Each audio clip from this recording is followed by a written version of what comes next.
Baik, Assalamualaikum warahmatullahi wabarakatuh. Selamat pagi teman-teman.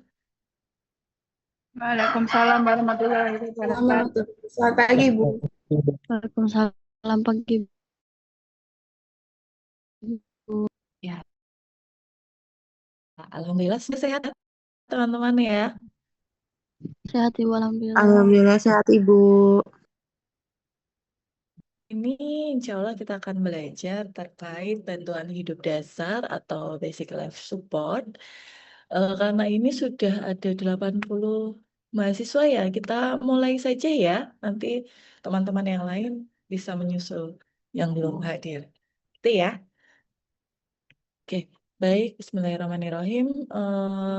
Sebelumnya teman-teman sudah pernah mendengar terkait bantuan hidup dasar atau pernah mungkin dulu di SMK kesehatan ya ada yang punya pengalaman mungkin praktek atau pernah memberikan atau sudah dapat materi terkait bantuan hidup dasar. Ada ya, teman-teman yang sudah pernah atau apa yang teman-teman ketahui tentang bantuan hidup dasar ini? Belum ada bayangan ya? Ya, oke. Baik, kita diskusi bareng-bareng ya. Hari ini kita akan belajar terkait bantuan hidup dasar atau Basic Life Support, BLS ya. Biasanya kita sering menyingkatnya seperti itu. Tentunya bantuan hidup dasar ini adalah kebutuhan dasar manusia. Apa sih kebutuhan dasar manusia?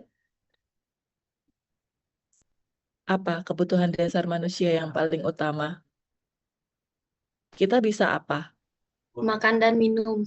Makan dan minum. Kalau makan dan minum butuh apa? Bernafas, Ibu. Bernafas, ya, bernafas itu dikendalikan oleh jantung ya, di mana jantung fungsinya adalah memompa darah ya, memompa darah kemudian mengedarkan oksigen di seluruh tubuh. Oke, baik. Di sini, hmm, jadi kedua organ tubuh yang paling penting itu adalah di jantung dan paru ya. Jantung tadi untuk memompa darah, sedangkan paru dia untuk pernafasan. Keduanya saling berkaitan. Jika memang ada salah satu fungsi yang mengalami gagal fungsi, maka apa sistem yang lain ya atau bagian tubuh yang lain tentunya juga akan terkena dampaknya. Kalau misalnya dia gagal jantung ya, jantung nggak bisa pompa, berarti apa oksigennya tidak bisa sampai ke paru-paru juga. Begitu juga sebaliknya. Paru-parunya dia terlalu banyak air karena ada gangguan di situ, dia nggak bisa mengembalikan karbon dioksida ke jantung untuk bisa dilakukan apa penyaringan lagi ya. Nah, oke, kemudian kalau ini itu mengalami gagal fungsi, maka akan menimbulkan suatu kegawatan. Ya, kegawatan yang nanti kalau tidak segera kita atasi dalam golden hours itu ya, dalam golden time itu, atau waktu yang memang krusial, itu akan menimbulkan kematian. Nah, tentunya kegawatan ini bisa di mana saja, kapan saja, dan siapa saja. Teman-teman tentunya banyak dapat berita ya. Contohnya apa? Kalau habis olahraga, tiba-tiba dia meninggal. Atau dia habis bersepeda ya, dia meninggal. Atau dia habis tenis ya, tenis, bahkan sepak bola. Pernah mendengar berita seperti itu? Pernah mendengar berita seperti itu? Pernah ya. Jadi banyak di sini apa hal-hal yang seperti itu, kegawatan itu bisa di mana saja, kapan saja, dan siapa saja. Oleh karena itu, sebaiknya setiap orang dibekali atau diberikan pengetahuan terkait apa pemberian ya, pemberian bagaimana kita memberikan bantuan hidup dasar itu. Setiap orang dibekali pengetahuan serta keterampilan untuk dapat melakukan semuanya. Nah, ada apa saja di sini? Jadi, Yang namanya bantuan hidup dasar atau basic life support itu istilahnya macam-macam ya. Kita bisa sebut RJP atau resusitasi jantung paru. Kemudian kalau di bahasa Inggris kan itu cardiopulmonary resuscitation atau CPR. Ataupun bisa juga resusitasi kardiopulmoner. Intinya keduanya, jantung dan paru itu selalu menjadi bagian yang penting dalam sebuah resusitasi. Ya, resusitasi berarti memberikan sebuah bisa mengaktifkan fungsi kedua bagian ini. Nah, apa itu bantuan hidup? Dari pengertiannya itu kan usaha yang dilakukan untuk menghidupan ya.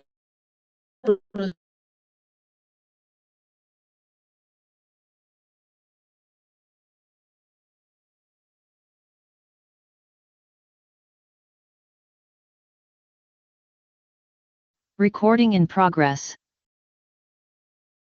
Basisnya di Amerika, kita memang dasarnya dari sana untuk resusitasi ini menyatakan bahwa rata-rata orang yang tidak terlatih itu sebenarnya masih bisa menyelamatkan nyawa orang lain ya.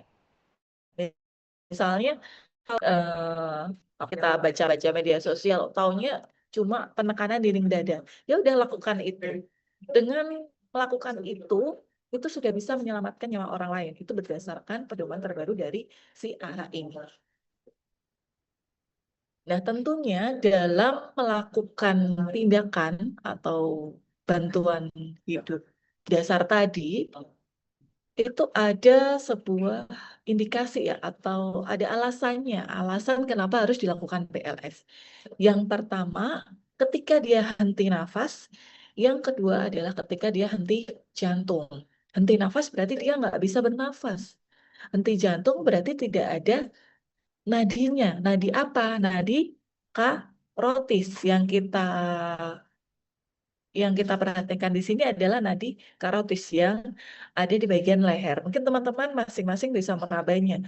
Nadi karotis itu nadi yang cukup besar di sini. Jadi denyut nadinya itu akan lebih terasa dibandingkan dengan nadi yang ada di pergelangan tangan atau nadi radialis.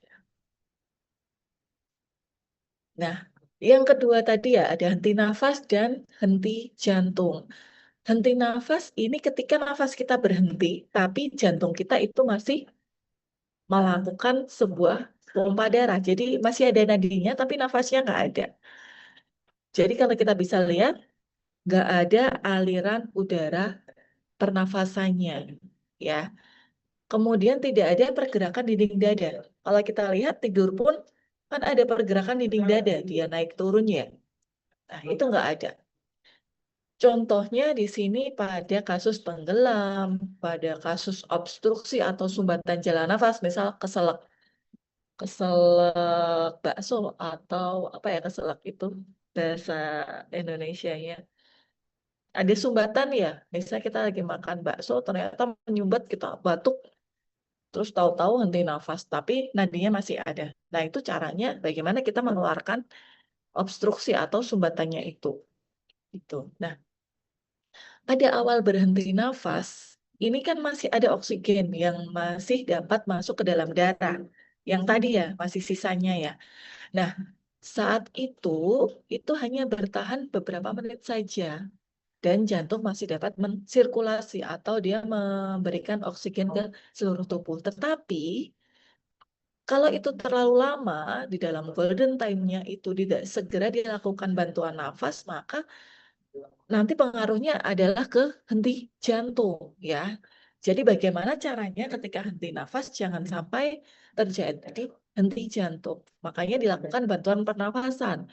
Bisa juga dari mouth to mouth. Dulu kan ada yang model mouth to mouth ya dari mulut ke mulut. Tetapi semenjak itu apa?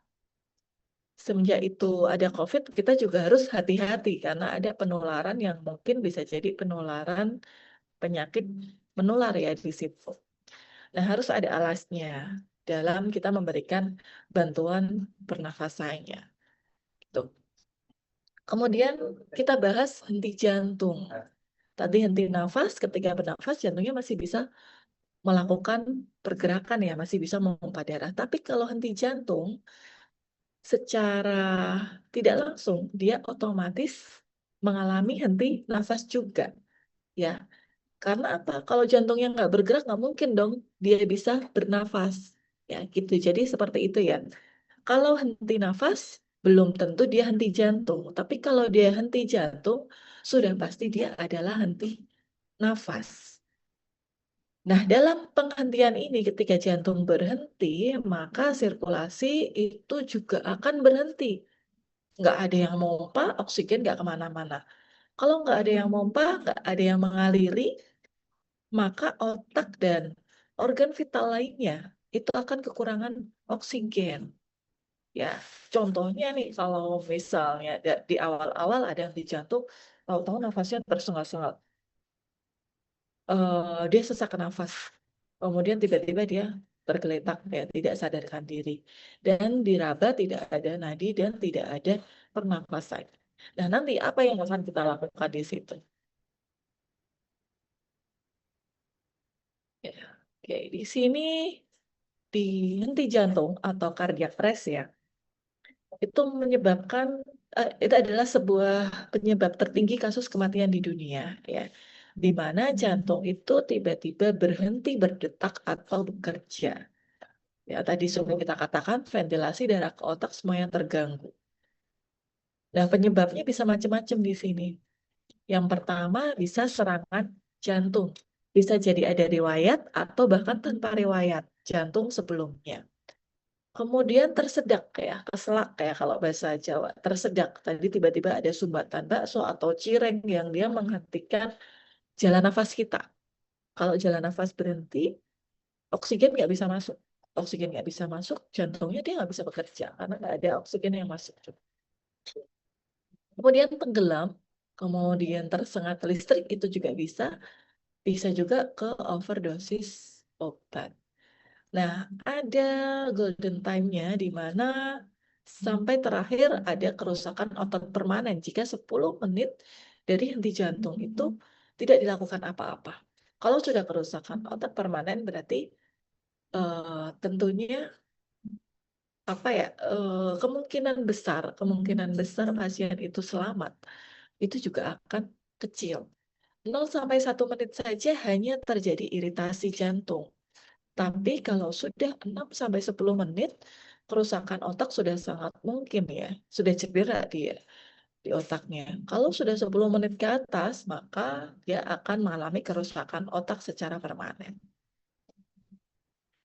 Nah, ini adalah rantai di mana bagaimana kita melakukan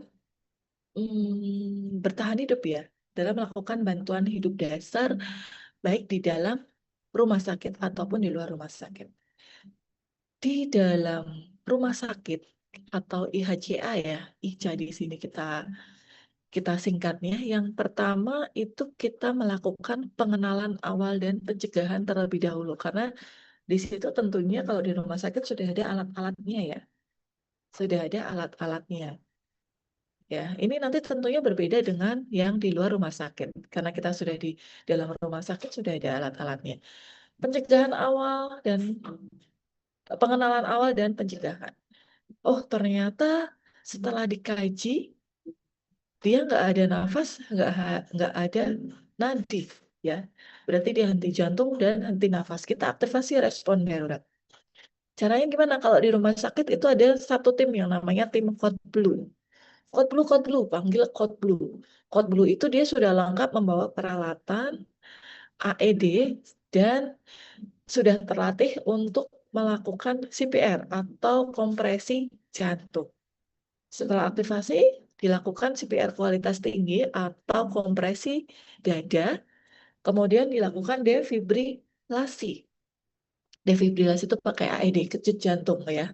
Kejut jantung. Teman-teman kalau di sinetron ada kejut jantung. Ya, tapi jangan ditelan mentah-mentah ya di situ karena banyak SOP yang memang tidak sesuai dengan semestinya.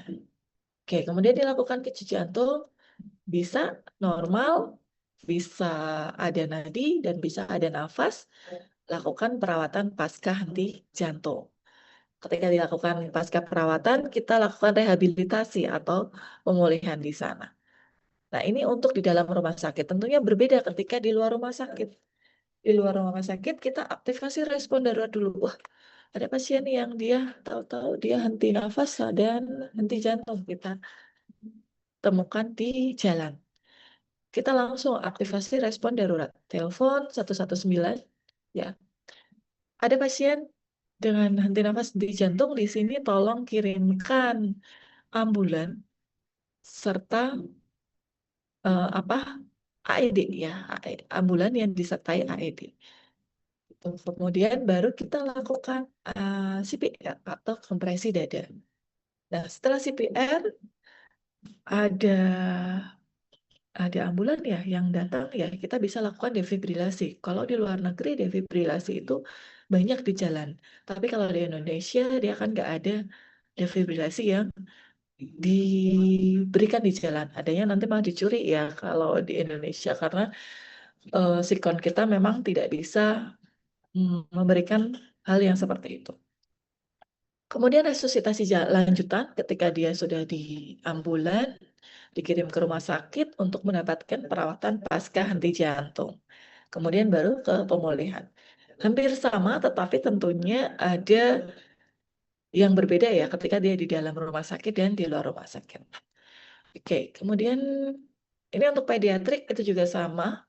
Kalau di pediatrik atau di anak-anak, kita cegah dulu ya. Kalau di luar rumah sakit kita OJA dulu, ada prevention dulu.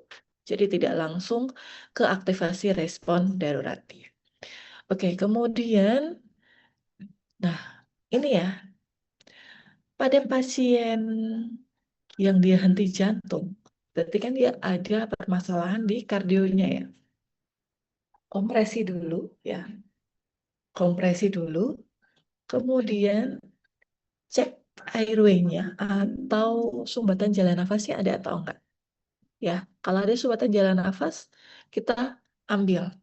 Baru kita lakukan breathing atau bantuan pernafasan. Jadi kita singkat CAB. Ini pada pasien kardio ya, henti jantung di sini. Nah, kita akan belajar nanti bagaimana kedalamannya dan kecepatannya di belakang. Oke. Ini ya, CAB, kompresi, airway, dan breathing. Langkah-langkahnya seperti apa? Cek respon tadi ya. Cek respon ini ketika dia di luar rumah sakit. Minta pertolongan 119 ya. Tolong bawa bla bla bla AED ke sini, kemudian bawa AED, jangan lupa. Kita cek nadi dan pernafasannya. Ada alurnya ya.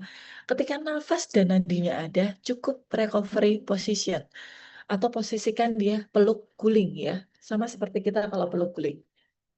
Untuk apa? Untuk memaksimalkan oksigen yang masuk. Namun, ketika dia itu nggak ada nafas, tapi masih ada nadi. Yang nggak ada nafasnya ya, tapi masih ada nadi. Maka kita akan lakukan breathing atau kita bantu pernafasannya setiap 6 detik selama 2 menit. 6 detik ya. Tuh, 2, 3, 4, 5, 6. Kasih pernafasannya. Tuh, 2, 3, sampai 6 detik, kasih pernafasannya selama 2 menit. Beda lagi nanti ketika dia nggak ada nafas dan nggak ada nadi. Kasih kompresi, berarti lakukan RCP. Kasih kompresi dan 2 kali pernafasan. Setiap 30 kali kompresi, berikan dia 2 kali nafas. Nah, dalam melakukan cek pernafasan dan cek nadi ini, dia berlangsung simultan atau bersamaan. Ya. Jadi tidak apa tidak berurutan, tapi dilakukan bersamaan, gitu ya. Oke, kemudian nanti kita akan pelajari apa videonya di sini.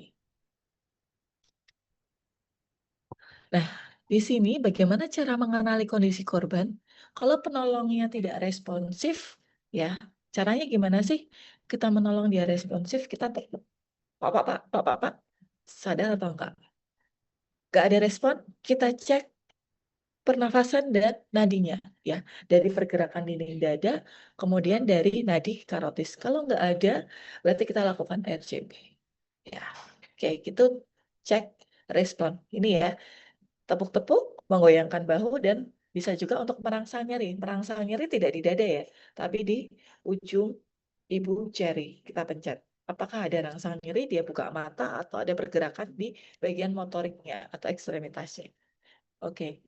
Kemudian, nah, ini adalah nadi karotis ya. Nadi karotis ya, ini kalau kalian, kalau cowok ada jakun, turun sekitar 2 cm, pakai 2 jari atau 3 jari, kita akan apa ketemu nanti nadi karotisnya. Tabah selama 10 detik bersamaan dengan dinding dada dia melakukan pergerakan atau enggak. Oke, ini ya tadi minta bantuan. Kalau di RS kita aktifkan code blue. Oke. Nah, ketika kita akan melakukan RJP atau kompresi tadi, jangan lupa untuk melakukan 3A. 3A itu apa? Aman diri, aman pasien, dan aman lingkungan. Kalau di luar rumah sakit tentunya kita harus menempatkan pasien ke tempat yang aman. Misalnya ada kebakaran ya, kita tempatkan dia di tempat yang aman. Di situ ada aman diri dan aman pasien. Jangan sampai kita menjadi korbannya juga. Lingkungannya juga aman. Kalau di hutan jangan-jangan ada singa atau ada hewan buas yang lain. Terapkan itu sebelum kita melakukan sebuah tindakan. Kemudian MARCH, Massive Hemorrhagic Airway, Breathing, Circulation, dan head injury. Oke. Kemudian di sini ya, kita harus mengkaji perdarahannya seperti apa. Apakah perdarahannya banyak atau banjir? Kalau misalnya dia ada perdarahan banyak, maka kita harus membalutnya. Jangan sampai terjadi perdarahan yang masif. Pakai kain apa aja boleh. Kalau ada jilbab, ada kain sobekan, itu silahkan di dam. Kemudian march di airway, yang berarti ada sumbatan atau enggak di dalam jalan nafasnya. Buka pakai jaw thrust atau chin lift. Ya, buka jaw thrust atau chin lift. Jaw thrust diangkat, jadi si mulutnya dia membuka, gitu. Kemudian ada respirasi atau breathing-nya. Pasien bernafas atau enggak. Ya, jangan mengerubungi pasien. Longgarkan pakaian pasien juga supaya dia bisa bernafas dengan baik. Kemudian sirkulasi. Sirkulasi cek tangan, kaki itu pucat atau enggak, dingin atau enggak. Apakah ada perdarahan eksternal? Kalau eksternal,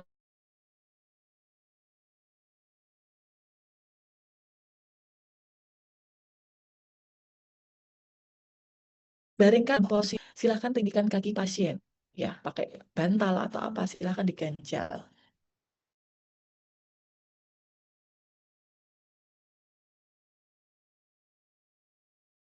Di mata telinga, kita harus hati-hati. Berarti kemungkinan ada trauma kepala. Kalau ada tanda-tanda hipotermi, ya, dalam keadaan menggigil, pucat, ataupun dingin, itu harus hati-hati. Karena hipotermi juga bisa menyebabkan kematian. Ya, banyak kasus-kasus yang ada di gunung, dia bisa hipotermi. Ini adalah ini ya, golden period atau waktu emas dalam memberikan bantuan hidup dasar. Nah, ketika kita terlambat 1 menit, maka kemungkinan berhasilnya 98% saja. Ketika 4 menit, maka kemungkinan berhasilnya hanya 50% saja atau setengahnya.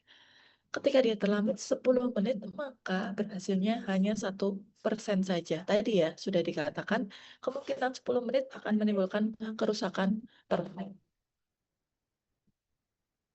Nah, saat otak tidak mendapatkan oksigen 6-8 menit, itu akan menyebabkan kematian. Kalau dia tidak mendapatkan 8 sampai 10 menit, maka bisa juga terjadi kerusakan permanen. Dia akan mati biologis atau mati di batang otaknya. Oke, lanjut. Ini adalah posisi kompresi atau saat kita melakukan pemberian tadi RJP ya. Tangan harus lurus, tidak boleh menekuk. Posisinya ada di bagian tengah ya, di bagian lower di sini. Nah, terus posisi kakinya harus mendekat ke pasien ya. Jadi jangan terlalu jauh. Oke. Di sini ya. Kemudian yang kita ayunkan itu adalah satu tubuh. Jadi eh, tidak hanya setengah tubuh saja. Jadi dalam satu tubuh kita turunkan di situ ketika kita melakukan kompresi. Nah, ini posisi tangan pada lower half of sternum. Sternum itu adalah sini ya, tulang yang ada di tengah ya. Jadi kalau mudahnya itu ada di pertengahan puting susu ya. Di pertengahan puting susu kita akan melakukan kompresi di situ. Pada bayi, kalau pada pasien anak kecil bisa pakai 2 ataupun pakai jempol ya, pakai jempol seperti ini. Oke. Nah, bagaimana melakukan kompresi jantung atau resusitasi yang berkualitas? Yang pertama, push hard. Jadi keras ya, dengan kedalaman 2 inci atau 6 cm. Kemudian dengan kecepatan 100 sampai 120 kali per menit. Ya. Dan minimal interupsi. Nanti ada yang teman yang ngobrol, kita berhenti. Tidak seperti itu. Jadi minimalkan interupsi, jadi terus-menerus. Kemudian komplit recoil dengan rasio 30:2. Komplit recoil ini, jadi ketika ada penekanan, tunggu sampai pengembangan dada itu kembali. Jangan sampai dadanya belum mengembang, sudah dilakukan penekanan kembali. Tentunya itu tidak akan efektif karena oksigen yang masuk itu tidak bisa. Oke, ini ya. Jadi push hard, push fast, minimal interupsi dan komplit untuk recoilnya. Oke. Nah, ini dalam melakukan kompresi itu adalah 5 siklus. Jadi 30:2 tadi, kompresi 30, 2 itu breathing itu sebanyak 5 siklus. Ya. Tentunya ketika kita capek, kita bisa menghentikannya. Bagaimana RCP itu akan berhenti, kita akan bahas juga. Dia ada nafas buatan ya, tadi breathing, bantuan nafas itu bisa mulut ke hidung, kalau memang ada sumbatannya, kemudian mulut ke sungguh, bantuan pernafasan dengan back mask, kalau kita sudah ada alatnya ya, itu bisa kita gunakan. Nah, lakukan sebanyak 5 siklus, 30:2 tadi 5 kali, ya, 30:2, 30:2, 30:2, 30:2, 30:2, sampai 5 kali. Kemudian baru cek nadi dan pernafasannya kembali. Jadi cek nadi dan pernafasan itu setelah 5 siklus. Oke. Nah, pada kejadian henti jantung, tapi nggak ada APD yang memadai, kita bisa lakukan RCP hands only. Ini dilakukan pada kasus COVID kemarin ya. COVID kemarin kita lakukan hands only atau kompresi saja. Jadi 30 kali. 30 kali saja selama 5 siklus, berarti 150 kali. Nah, kapan RCP ini dihentikan teman-teman? Ketika sudah ada nadi dan pernafasannya. Pasien sudah bisa bergerak secara spontan. Kemudian pasien alih rawat ke tempat perawatan, penolong terancam keselamatannya, penolong kelelahan dan do not resuscitate atau keluarga itu tidak membolehkan kita melakukan RCP. Kita boleh melakukannya, tentu dengan menandatangani inform consent atau persetujuan. Kenapa kita harus ada inform consent? Supaya kita tidak disalahkan ketika terjadi hal ataupun sesuatu yang tidak diinginkan dari pasien. Oke. Jika ada pasien yang ditemukan tanda pasti kematian, maka harus dicek dulu nih. Hanya dokter yang menyatakan bahwa korban meninggal dunia. Contohnya dilakukan EKG ya, rekam EKG. Sudah ada asistol, ada gambaran asistol, maka ya sudah hentikan itu. Oke. Nah, ini AED tadi atau kejut jantung ya. Nah, ini Ada bifasik dan monofasik. Kalau monofasik ini yang biasa yang teman-teman tonton ya. Kalau bifasik itu cukup ditempelkan. Ini bisa dibawa kemana-mana, jadi lebih mudah. Apa di sini? Dia mengalirkan listrik. Supaya apa? Untuk memicu si jantungnya ini, biar dia bisa memompa. Jantung itu kan memompa dari aliran listrik. Jadi itu bagaimana untuk memompanya. Tujuannya untuk mengembalikan irama jantungnya. Oke, kontraindikasinya tentunya jika korban sadar, ada nafas dan ada nadi itu nggak boleh dilakukan.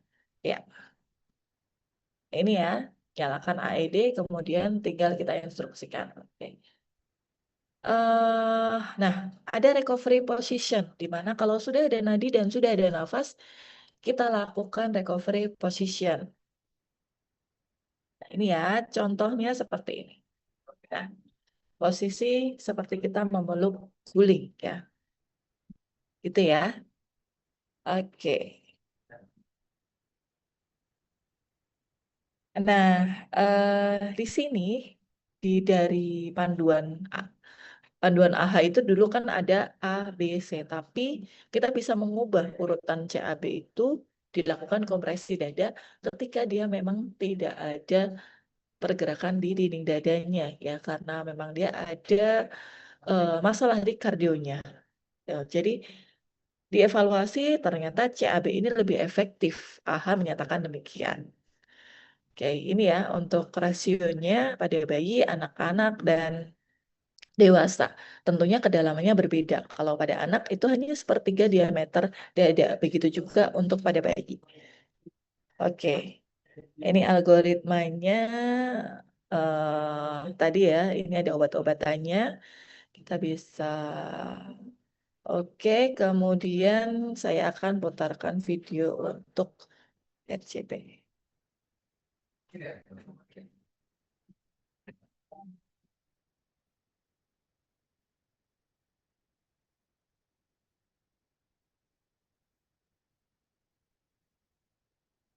Terlihat ya videonya? Terlihat Ibu. Lihat Ibu. Oke. Suaranya terdengar enggak? Tidak ada Ibu. Suaranya nggak ada ya? Nanti tak share aja ya. Saya share saja. eh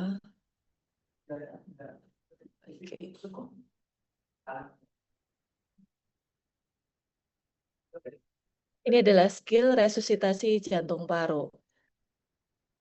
Ya, kalau pada pasien kegawat daruratan, tentunya kita nggak harus pra-interaksi dulu, tapi kita lakukan aman diri, aman pasien, dan aman dari lingkungannya.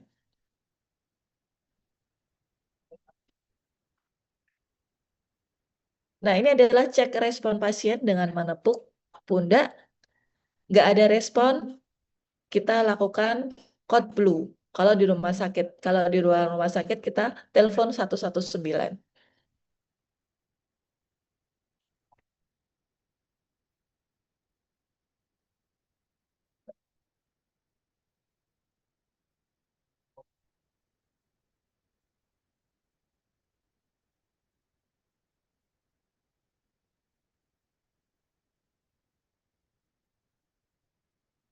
Ini cek nadi karotisnya dulu.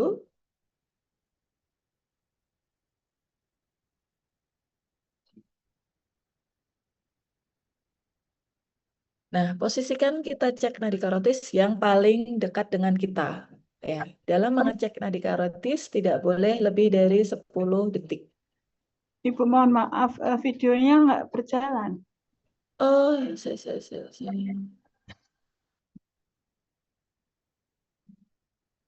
nggak berjalan nih ya? Tidak Ibu.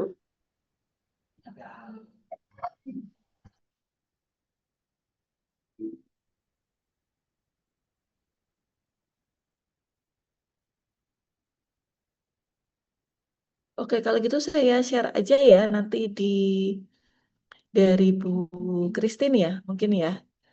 Ada grupnya ya. Nanti saya share untuk video ke Bu Christine serta PPT-nya. Gitu aja? Gimana? Iya, Ibu. Ya. Baik, Ibu. Oke, terima kasih. Ada pertanyaan dari teman-teman semuanya? Izin bertanya, Bu. Boleh, silakan. Untuk Gimana? pasien yang kejang-kejang itu bagaimana, Ibu? Kalau pasien kejang dilakukan tindakan apa? Ya, oke. Kalau pasien kejang, jangan sampai kita terus memeganginya ya. Biarkan dia eh, bergerak sesuai dengan kejangnya. Tapi yang harus kita hati-hati, jangan sampai pasien itu tersedak. Kalau pasien kejang-kejang, dia kan biasanya mengeluarkan busa ya. Ya, dengan mengeluarkan busa kita bisa miringkan supaya pasiennya tidak ada sumbatan jalan nafas. Nah, kita amati dulu sampai pasien kejangnya dia selesai, kejangnya berhenti, baru kita melakukan tindakan selanjutnya. Entah itu pengobatan, pemeriksaan tekanan darah, atau pemeriksaan breathing yang lainnya. Gitu. Jadi, kalau kejang itu jelas dia sudah masih ada nadi dan masih ada nafas. Jadi yang perlu kita perhatikan adalah airway atau jalan nafasnya. Jangan sampai jalan nafasnya itu tersumbat yang mengakibatkan dia jadi henti nafas ataupun henti jantung. Ya. Jadi yang diperhatikan airway atau jalan nafasnya ya Mas Alvino ya. Gitu. Ada yang belum jelas? Baik, jelas, Ibu. Terima kasih. Ya, oke. Sama-sama. Silakan yang lainnya. Ada lagi?